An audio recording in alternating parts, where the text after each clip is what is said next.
Rex has been missing on the vlogs, you know. Yeah. I mean, it's Ramadan, innit? So we need to. Lower your gaze. Not a great start to the morning, is it? Is it? You're not gonna believe what this kid has done.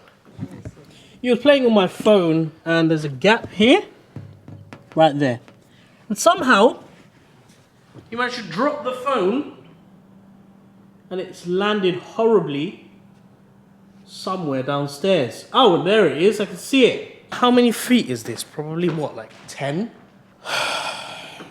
I'm not gonna look.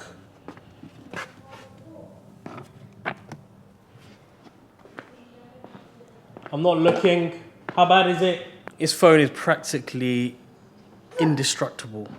Doesn't even have a protective screen cover on it. It doesn't even have a protective screen cover on it. You on the phone? You on the phone? No!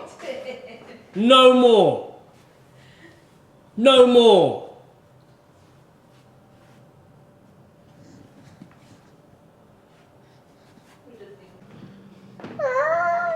It seems been busy.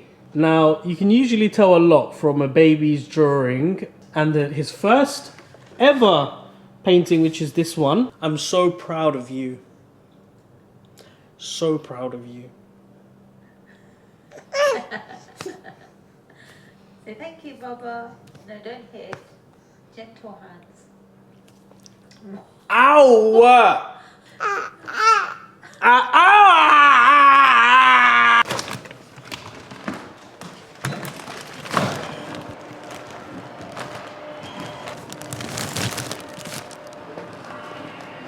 Last night I was in this car park for like half an hour probably in the evening trying to find a space.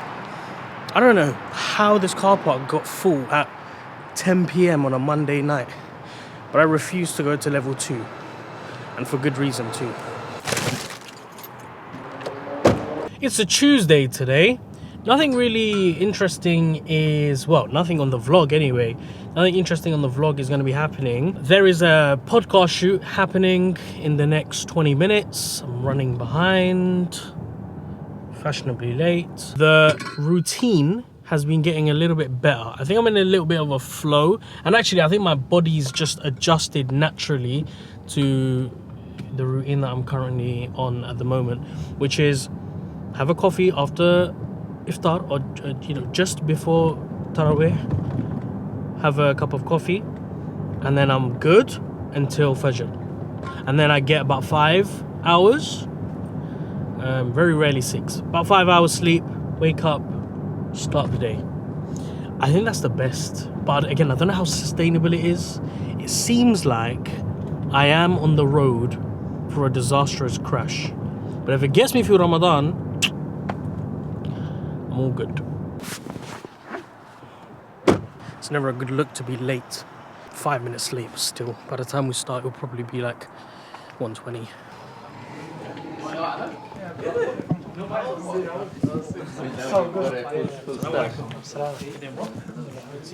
I went to Queen Mary. And So did so I. was as well. Yeah? Yeah. What year? 2019. Yeah, I got exposed my age. Guess it's No, I mean, keep it natural. It doesn't need to be like.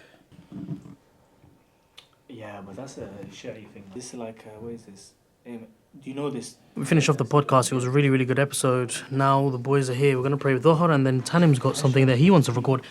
By the way, like I said to you, the USB-Cs are not going to work on these cameras. I've tried it. It's 3:30. The day's getting away from us. I was watching Casey Neistat's vlogs yesterday, and I made some notes as to how to deliver monologues. And I've got this really bad habit of holding the camera like this and like speaking, and it's not a very good like experience for the users.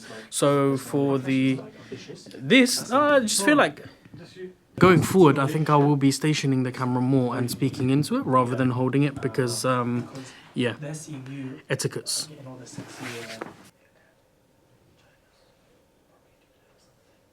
I don't have a proper setup for a conversation downstairs, innit? Yeah. This is So the question is, how do we want to do the seating arrangement? Come on, all that gym. You can't that. This is light work, bro. Rack has been doing it with 2 Go on, fingers. Rex. Go on. That is light work. We're live. We're live? Okay, alhamdulillah, bro. Bro, it's been 10 years. Here we are. Do you remember where we met 10 years ago when we both just started our businesses? That goes back to, well, because when you say what's the most important trait or what's the most important lesson you've learned, you say so many things, right? But the next thing I could say is delayed gratification. Yeah. Because I want to automate it immediately. I want to be a millionaire immediately. Inshallah. 10:30. Inshallah. Have a good one. Ask away.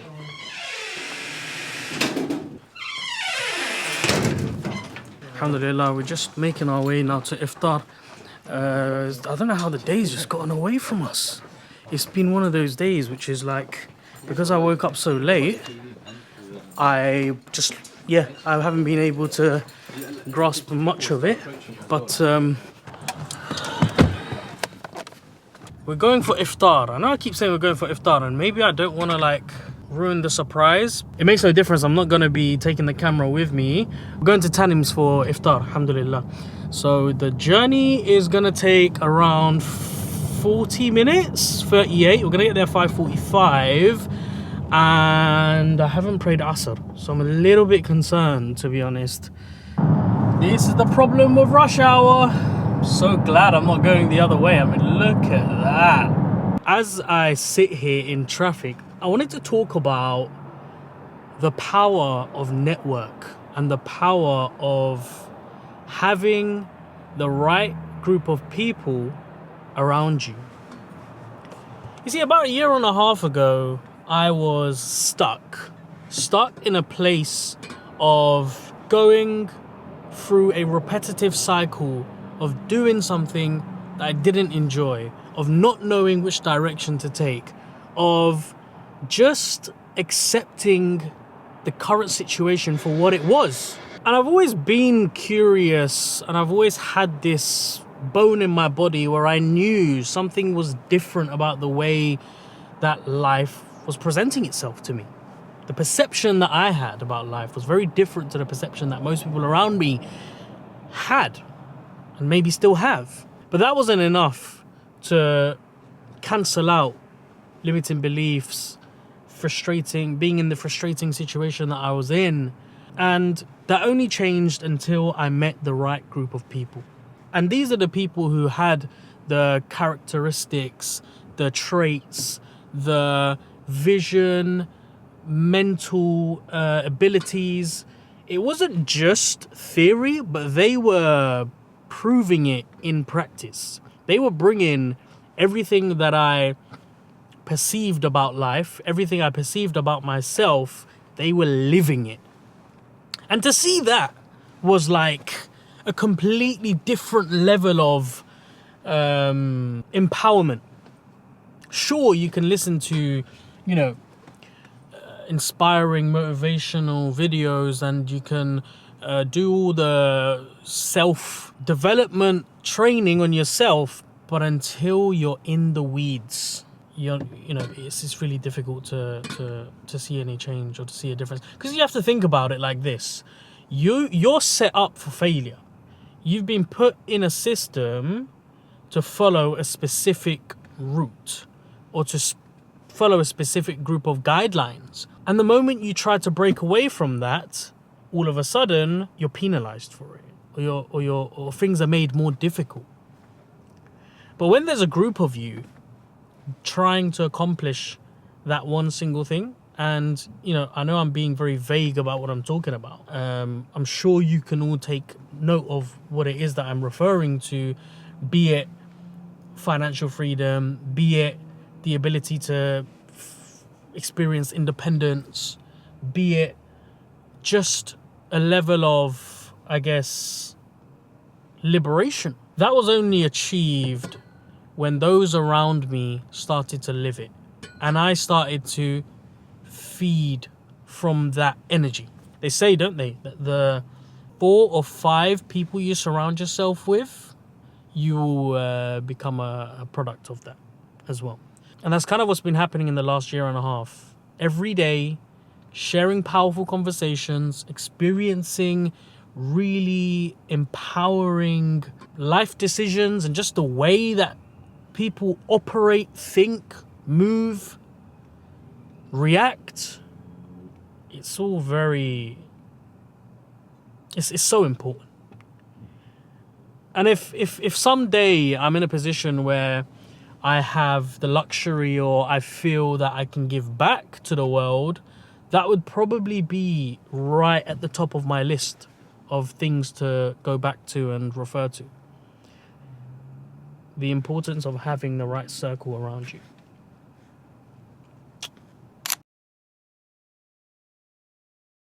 Alhamdulillah, iftar at Tanim's was really, really good. Going home now. Bye!